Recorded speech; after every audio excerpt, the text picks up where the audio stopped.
It's my feel-good breakfast show. Welcome back to your Feel Good Breakfast Show. This morning is all about information that you need. And here's a fact for you. Did you know that 50% of the population are affected by dandruff? That's half of you. Yes, I'm talking to you. Well, winter can often trigger dandruff and irritable skin issues, which can lead to flare-ups, of course. And joining us right now on the couch is Dr. Lauren Knight. She's here to help us understand some of the causes, treatments, and also how to avoid dandruff and irritable skin conditions, especially during winter. Doc, thank you so much for joining us today. Thank you. Of course. Well, it is winter. It gets colder.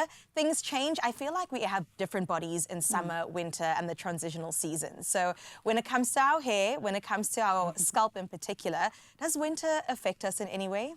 100%. And exactly like you say, our body really is different. But maybe not necessarily our body, but to remember that our skin really is the interface between ourselves and the environment. Right. And as such, it really is subject to these changes that we see, the change in temperature, the change in humidity. So not necessarily your body changing, but maybe the experience of the environment changing. So as the temperature and the humidity decreases, we find that we've got an increase what we call transepidermal water loss. So water loss from the inside of our cells to the outside of the body, which makes our cells naturally drier.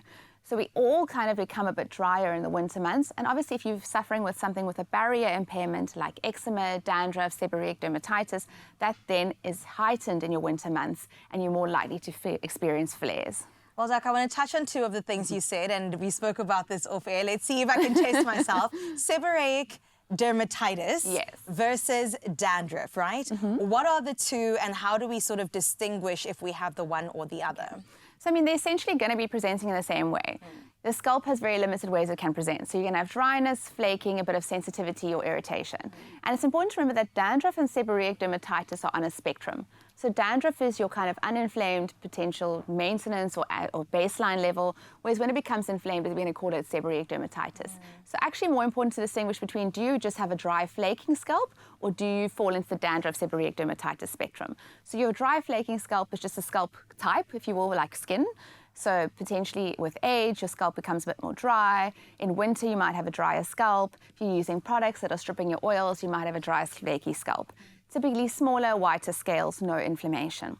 Your dandruff seborrheic dermatitis spectrum is going to be where you're going to have an increased production of oil and an overgrowth of a yeast called malassezia. And this is basically a chronic form of eczema that occurs in our areas where there's a lot of sebaceous glands, so our seborrheic areas. That's where the name is coming from. So your scalp, your mid-face, the central chest, under your arms. And basically what's happening, there's an increased production of oil, the overgrowth of this yeast that then increases your rate of cell turnover, making these thicker bits in your scalp that then flake off. So your normal spectrum is dandruff. When your yeast becomes active, it cleaves the little fatty acids in your oil from your sebum, your sebaceous glands, so in your sebum, and then that drives the inflammation. So then you might have flaking with some erythema, pain, sensitivity on your scalp as well. Sheesh. Well, Doc, I definitely want to talk about how we can remedy all of these different things. But I wonder, in a country like South Africa, where we've got all different hues, all different kinds of people, we are a rainbow nation for a reason. Does it present differently depending on maybe your skin color even? Yeah, so I think, I mean, your stat you said earlier was important, 50%, and that's, you know, race irrespective. So 50% of people suffer with dandruff seborrheic dermatitis. And it doesn't mean that one race is more susceptible to the other. It just sometimes presents differently.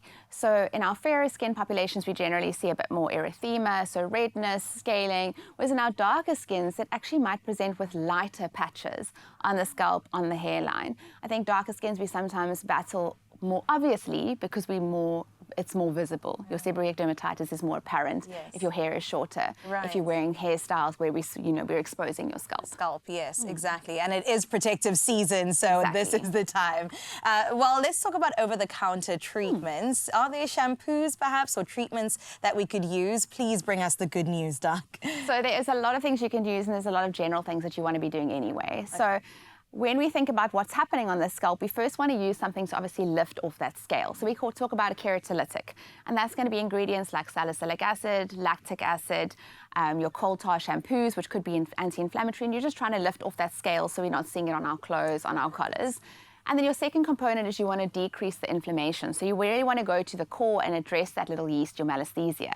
And that's where you could be using ingredients like selenium sulfide, ketoconazole, zinc parathione, and even again your coal tar shampoo. So useful ingredients, and you might find that you're actually using them because remember we said that it's chronic with these periods of flares. You might actually be using them a bit more intensively when you're flaring and as a maintenance in your in-between times. But it's really important that you're using them and you're making sure you're rinsing your hair properly, removing them, and if you are flaring, to realize that change from a just kind of normal dandruff, bit of a flake, to an intense, more active seborrheic dermatitis, and that you bump up your treatment, because a shampoo is a really good way of maintaining and treating your dandruff. Right. And when you talk about best practice, I know you've touched on a few right now, but how can we sort of maintain a healthy scalp from a day-to-day? Perfect. So I think you want to look, I mean, it's very difficult. It's often the skin is lovely because it's so easy to have access to and treat, but our scalp sometimes is a bit difficult. So you really want to start at your basics. You want to look after your scalp. So make sure you're not using products that are stripping your barrier. So avoid products that contain alcohol. If you're using gel, hairspray, different mousses, you want to make sure you're washing them off properly. And that's, again, if you're using your medicated shampoos, to wash them off properly. You're going to protect your hair against the elements. So in winter, wear a hat, wear a beanie, keep your scalp warm. People often find that their seborrheic dermatitis or dandruff flares when they sweat, when they gym. And that's because as you sweat, your scalp cools, flares up again. So make sure after you exercise, you're washing it off. There's a small proportion of people that speak about diets, and a high fruit diet for somehow affects your sebaceous glands. Anecdotal evidence is not something we widely practice. So just general practices, I think, of looking after your hair, making sure that you recognize the symptoms or the signs that you are flaring and get on top of it quicker rather than later. Love that. Thank you so much, Dr. Lauren. Really appreciate you joining us. So much good information that I'm hoping you've taken in for yourself on this Tuesday morning. Well, SELSUN is a medicated shampoo, like we've mentioned, which effectively treats dandruff, itchy scalp, and irritable skin conditions such as pityriasis as well as ringworm. And it is the only 2.5% selenium sulfide shampoo available in South Africa. It reduces itching and flaking, as well as irritation and redness of the scalp and skin. And here's some good news for you. You do stand a chance to win a SELSUN hair care hamper as well as a Tangle teaser. I love my Tangle teaser, man. Simply reply to the competition post on the Expresso social media pages and tell us how you manage dandruff flare-ups during seasonal changes. Remember to use that hashtag FlakeFree as well as SELSUN South Africa. Now, the competition does close on the 20th of July, and all those T's and C's are available, of course, on expressoshow.com. Doc, thank you so much. I was here taking notes, mentally, physically, whatever it is. We want to have healthy body and healthy scalps as well, don't we? Thank you for having me.